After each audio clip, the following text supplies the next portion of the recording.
Hey, it's Denise, the Southern Minimalist, and today we're doing a haul out video.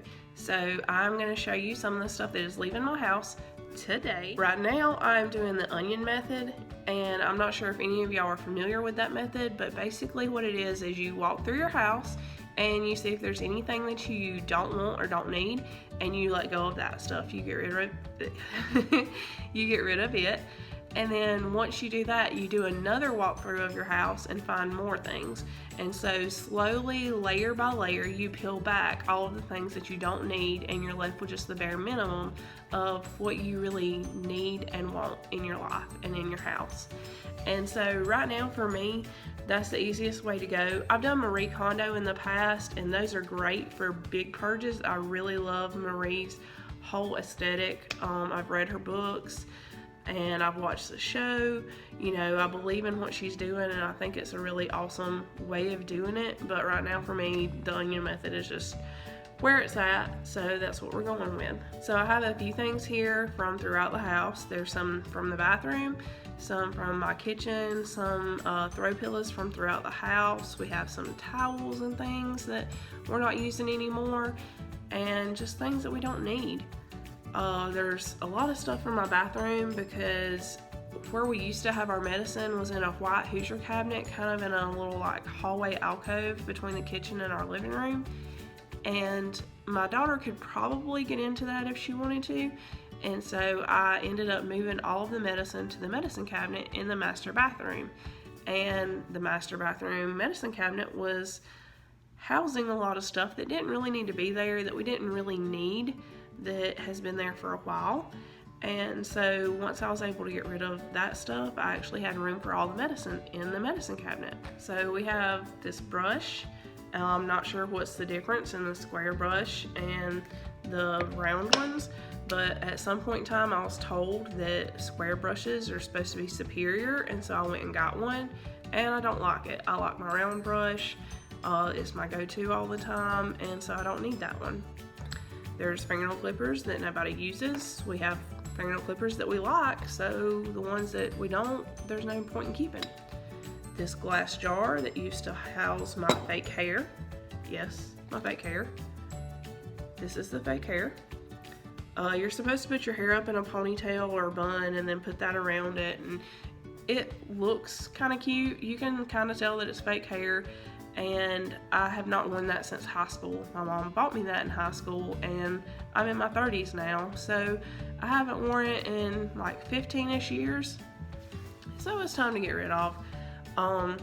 My premise for holding on to it that long is that my hair is red, and it's really hard to try and find the appropriate color if you do want to wear fake hair with your hair.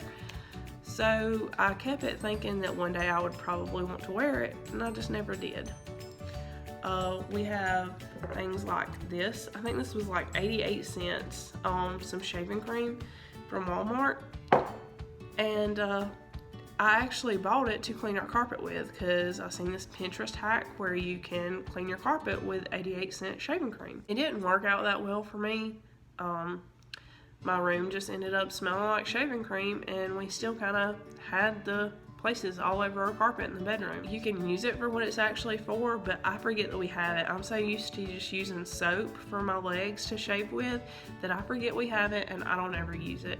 And then my husband doesn't shave. He has this huge beard, so he's not going to use it, and it just ends up sitting there. So there's no point in us having it. Lotions.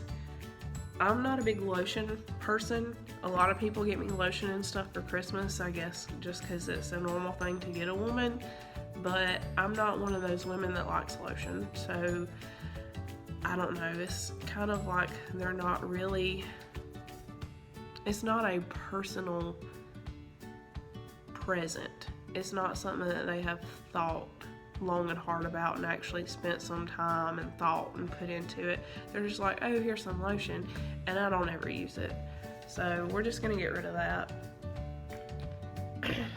This thing right here, it's actually a toilet bowl brush holder, and It used to be in our bathroom right beside the toilet, and someone knocked it over and it broke, and so I was like, oh, well, I'll just glue it back together, and I got up all the pieces and I put it on the bathroom counter, and I went and got some glue, and by the time I done all that and actually had time to do it, it had sat there for a while, and I was like, you know what, it's really nice not having to move that to sweep and move that to mop, and it's just kind of in the way, and it really doesn't do that much, and it doesn't really add that much value to the bathroom.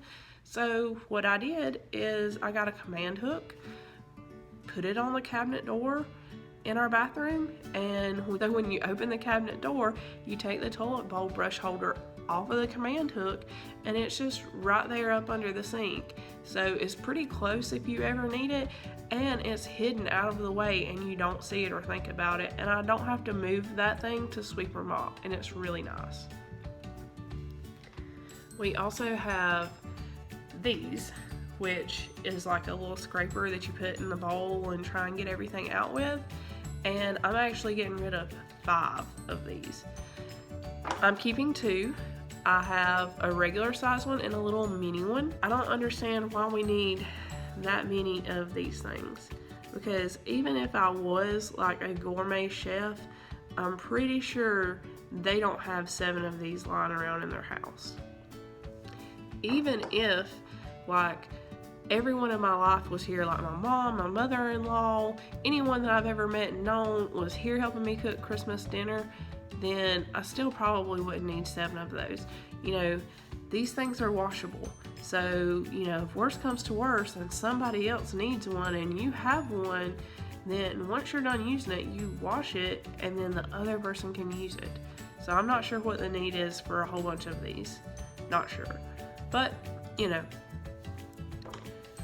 pass it on, let somebody else get some use out of it. Maybe they'll find it at the girls' camp and, you know, just get a bargain steal on it, and it'll be wonderful for them.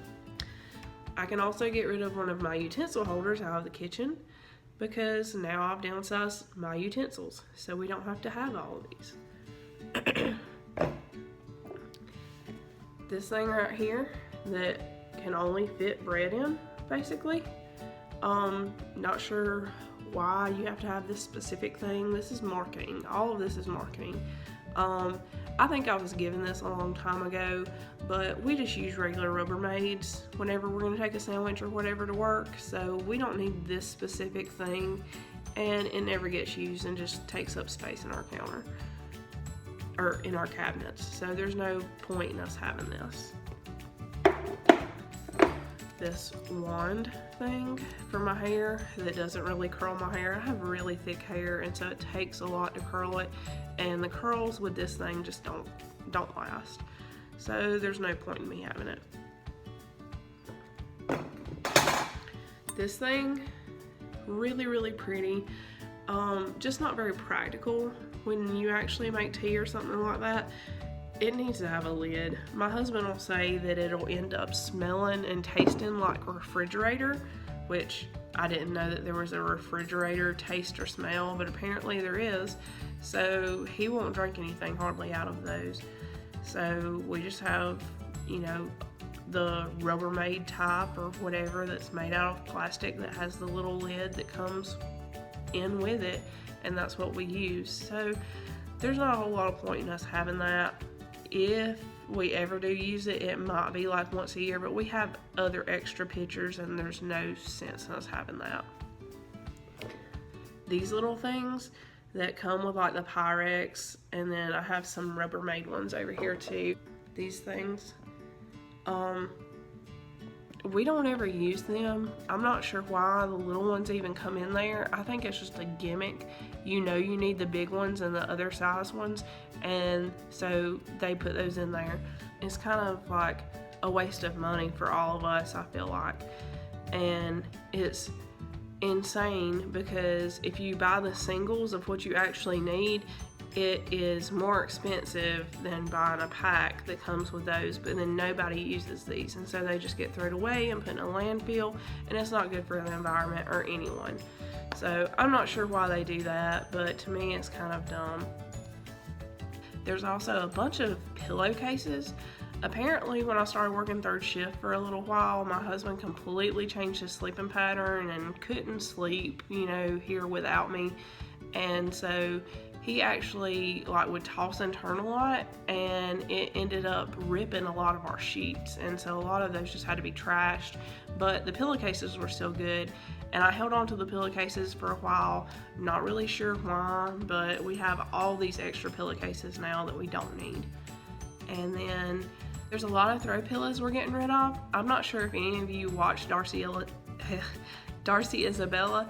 If you don't, please check her out. She's really awesome, but she had this whole entire rant about throw pillows, and so it just really opened my eyes and hit home with me. We have this huge L-shaped sectional couch in our living room, and so I was like under the impression that because we have this huge couch, we need more throw pillows.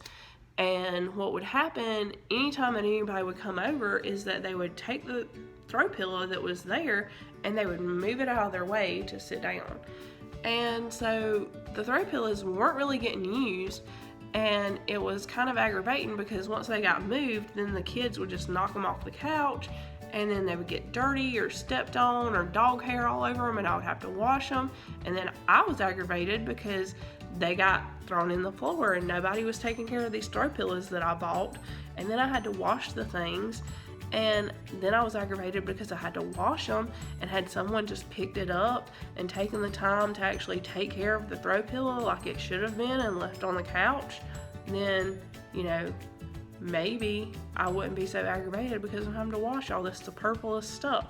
But, you know, if I don't buy them and if they're not there, I don't have to wash them. So we're gonna get rid of some of our throw pillows. We're gonna see how that goes. I think I might get rid of some more and kind of pare down what we have now, but I wanna see how it goes with these first, and then I'll do another onion layer method and go through them again and see if I wanna get rid of some more. Okay, so I'm gonna go show you the stuff in our bedroom that I'm getting rid of. And it's just a couple of pieces of furniture. They're a little bit bigger items. That's why they're still in here, and I haven't taken them in there to the kitchen. So this piece of furniture right here is actually upside down just so I could slide it around on the carpet.